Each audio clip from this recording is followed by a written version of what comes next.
Hi, everyone, and welcome. It's another ICBA morning news update. Today, Friday, September 22nd, 2023. Happy Friday. We're going to talk about a couple of stories on Clean BC and then Alberta taking a very hard look at the Canada Pension Plan. For links to sources, of course, visit icbaindependent.ca. I'd post them here on Facebook, but we can't because of the foolish Online News Act brought in by the Trudeau government. All right, two stories today. I want to start in British Columbia. We'll start left and work our way right. You know what I mean. The EB government has a Clean BC plan, and it's going to rip $28 billion out of the British Columbia economy by 2030, putting the province at risk of recession. Now, let me be clear. These aren't ICBA's numbers. These aren't the opposition BC United numbers. These aren't even the Business Council of British Columbia's numbers. They're not the Canadian Taxpayers Federation numbers. These are the numbers from the analysis of the provincial government itself, of its own Clean BC measures that kind of were kept quiet, buried on a website until Business Council of BC economists Ken Peacock and Jock Finlayson found them and started bringing attention to them. So again, these are not numbers that we're providing or any group that you may think is ideologically opposed to the NDP are providing. These are the numbers of the NDP government itself. $28 billion ripped out of the BC economy by 2030 because of Clean BC measures.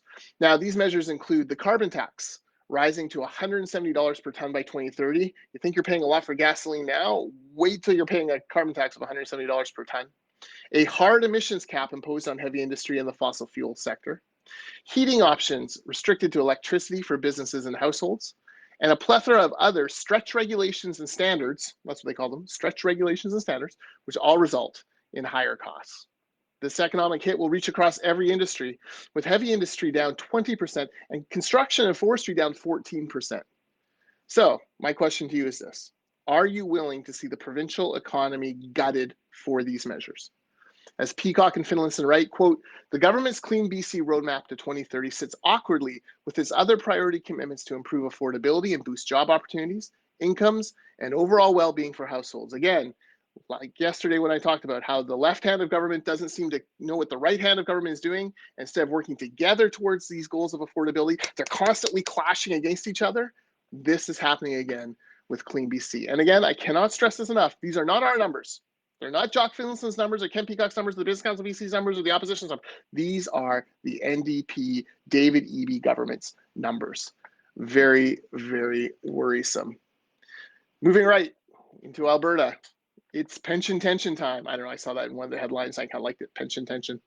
But the province released a LifeWorks analysis showing that the province would be better off leaving the Canada Pension Plan and running their own Alberta pension plan a la the Quebec model.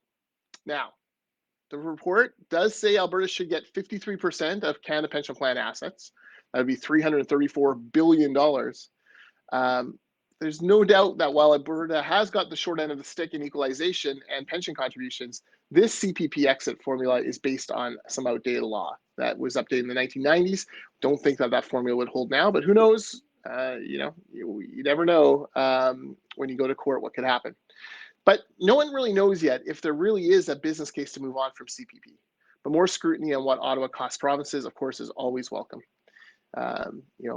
Alberta has done this on equalization. Now they're doing it on pension contributions. It's important to constantly hold the federal government to account on what it takes in payroll and other taxes. So that accountability is important. Premier Daniel Smith has appointed former Finance Minister Jim Dinning to take a review of this, to find all the facts and then present his recommendations to Albertans in the coming years.